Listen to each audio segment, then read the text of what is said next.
koje vrste posta postoje pored mjeseca Ramazana, pored posta mjeseca Ramazana, a da je obavezan post. Islamska ulema pored obaveznog posta mjeseca Ramazana prepoznaje i nabraja još 8 vrsta obaveznog posta. I to je obavezni post kao kefarat, kao otkup za određene propuste ili zakletve ili nešto što je čovjek učinio. Pa ćemo samo napomenuti te vrste posta i koliko one traju. Jedna od tih vrsta jeste saumun nadhr. Saumun nadhr jeste zavjetni post. Malo smo ga jučer spominjali. Zavjetni post kada se čovjek zavjetuje da će nešto učiniti, odnosno ako mu Allah uzvišeni da neku blagodat, da će on nakon toga postiti nedelju dana, 15 dana ili mjesec dana. Islamski učenjaci imaju podeljena mišljenja po pitanju ovog posta i mnogi smatraju da je on mekruh, pokuđen. Neki ga čak smatraju haramom, odnosno uzimati zavjet. Jer kažu, obrazlažu time da je to svojevrsno testiranje Allaha. A nismo mi ti koji trebamo testirati Allaha, nego Allah nas testira. Allah nas iskušava. Ne, Gospodaru, ako mi daš, onda ću ja da postim. Znači, to je ulema izbjegavala. Ali ako se to desi, onda je taj post postaje obavezan, vađib, i on se mora izvršiti, i ako ga osoba ne izvrši za vrijeme života, nasljednici ga moraju izvršiti. Sljedeća vrsta posta jeste saumul yamin, dakle post kao naknada za krivokletstvo. Kada se čovjek krivo zakune, ali sa potpunim ubjeđenjem. Allah uzvišeni kaže u Kur'anu: "La yu'akhidukum Allahu bil-lagwi fi aymanikum." Allah vam ne uzima to što u onom običnom govoru se vi ponekad zakunete. Ne uzima se to. Međutim, kada se čvrsto zakunemo sa jeminom, dakle, zato se naziva ta vrsta zakletve jemin, dakle, sa potpunim ubjeđenjem se zakunemo i onda prekršimo tu zakletvu, onda postoje tu kazna, odnosno konsekvence. Jako je bitno, braćo, da znamo i sestre, kako i na koji način se vrši, dakle, otkup za takvu vrstu krivokletstva, odnosno kršenja zakletve. Kod nas je uobičajeno i poznato da kad se čovjek krivo zakune ili prekrši zakletvu, kaže ide 3 dana posta. Međutim, to nije ispravno. Dakle, ako se čovjek krivo zakune ili ako prekrši zakletvu, prvo što ide, dakle, po redoslijedu kako je Kur'an spomenuo, prvo što ide jeste da se nahrani 10 siromaha. Min awsati ma tut'imun. Onako sa srednjim obrokom. Au kiswatuhum, ili da ih odjenete. Dakle, ili da nahranite 10 siromaha, ili da ih odjenete. Onako kako oblačite vašu djecu. To je prva kazna. Ako nismo to u stanju, onda je tahrir raqabe, onda oslobađanje roba ili robinje. Naravno, rekli smo jučer da je to ukinuto i da ta institucija ne postoji. Tek onda nakon toga ide post 3 dana. Dakle, prvo ide nahraniti siromahe ili ih odjenuti, a tek onda nakon toga 3 dana posta.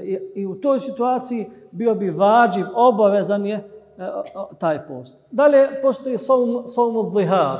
Šta je zihar? To je vrsta, da kažemo, razvoda braka. To je kada čovjek kaže svojoj ženi: "Anti alayya ka zahri ummi", ti si meni kao leđa moje majke. To su Arapi imali običaj da govore i poznata je predaja za Havlu bin Thaleb, ashabiku koja je živjela sa mužem dugo godina, onda kada je ostarila, a i njen muž ostario, on joj rekao, kaže: "Ti si meni kao leđa moje majke." Nakon toga otišao sa društvom, vratio se i htio je da ona ima odnosa sa njom. Međutim, ona je zabranila. Kaže, ne znam ja kakav je hukm, kakav je propis.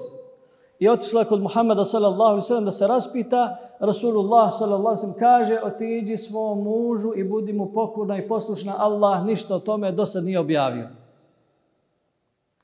I onda nakon nekog vremena Allah objavljuje nekoliko prvih ajeta sura Al-Mujadala, ona koja se raspravlja. Kada sami'a Allahu qawla allati tujadiluka fi zawjiha wa tashtaki ila Allahi wallahu yasma'u tahawurakuma.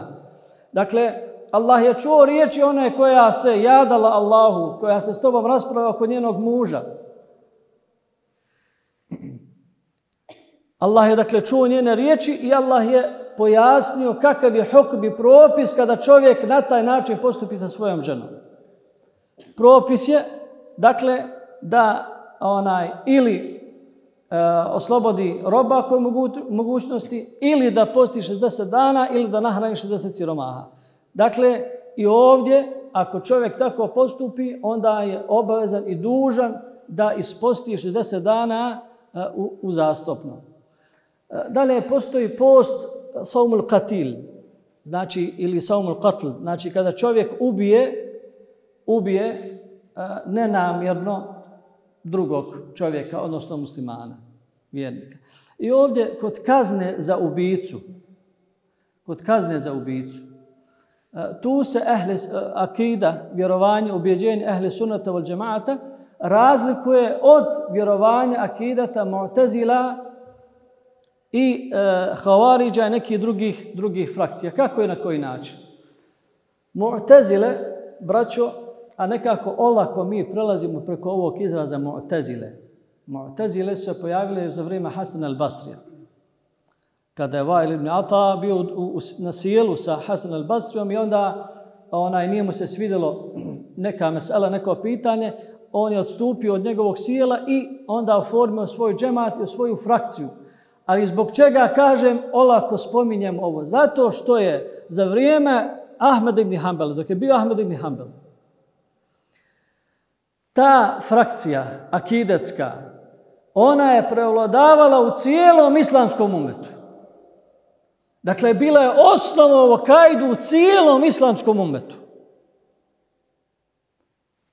Halifa, podanici, ulema, svi su bili i zagovarali tu vrstu vjerovanja. Koje su fundamentalne i osnovne razlike? Jedan od razlika jeste i po pitanju ubice ili velikog griješnika. Oni smatruju da će ubica i veliki griješnik vječno boraviti u džehennemu bez mogućnosti da izađe iz džehennema. Ahli sunne wal džema'a, mi smatramo da čovjek ako počini veliki grijeh, ako čak i počini ubijstvo, a onda se pokaje uzvišenom gospodaru, Allah je kadar da mu oprosti. Čak i ako ne nastupi pokajanje na dunjaluku, na sudnjem danu čovjek će snositi konsekvence zato što je uradio, boravit će jedno vrijeme u džehennemu, a ako je išta radio od imana, izgovorio la ilaha illallah, prema hadisu Rasulullah sallallahu alejhi ve sellem, nakon nekog vremena boravka u džehennemu, u vjerodostojnoj predaji se navodi, znate tu predaju, Allah će narediti da onima koji su jednom izgovorili sa srca la ilaha illallah, da izvuku i džehennemske vatre, bit će to ugljevlje. Pa će narediti melekima da se okupaju u rijeku života, nahrul haja, pa će ih uvesti u džennet, a džennetlije će govoriti ovo su oni koji su ušli u džennet bez i trun dobra da su učinili. Dakle, tu je razlika. Još po čemu je razlika? Mu'tazile smatraju da na sudnjem danu, odnosno u džennetu, nećemo moći da vidimo Allaha subhanahu wa ta'ala.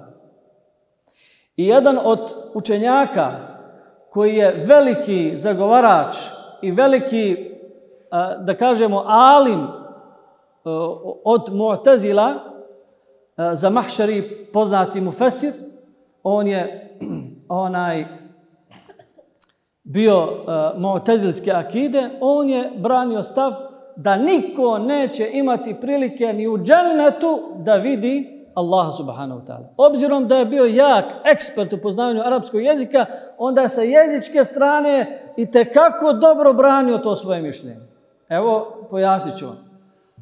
U suri Qiyame Allah kaže, estaizu billah, uđuhu jevme idin nadira ila rabbiha nadira. Toga dana će neka lica biti svjetla, u gospodara svoga će gledati. Jasan ajet da ćemo inša Allah gledati u lice našeg gospodara. Međutim, za mahšari kaže, glagol nadara janduru u arapskom jeziku, kao i mnogi drugi glagoli, riječi i tako dalje, imaju više značenja. Prvobitno značenje jeste gledati, ali ima i drugo značenje iščekivati. Iščekivati. I kaže ovdje to znači iščekivanje. Toga dana će neka lica biti svjetla, iščekivat će da vide svog gospodara, nikada ga vidjeti neće. To je mišljenje. To je akidet ovih mu'tazila. Dakle, razlika je u tome, u hukmu propisu prema velikom griješniku, gdje smatraju da će vječno u džehennemu biti, i razlika fundamentalna također po pitanju gledanja u našeg gospodara u džennetu. Dobro. Idemo dalje.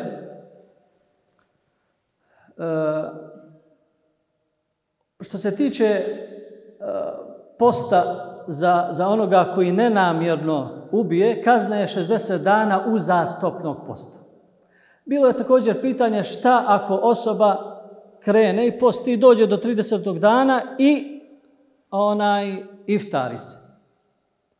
Ulema kaže, ako se nenamjerno ili ako se zbog nekog udra, šta je udr? Šerijatska ispirka.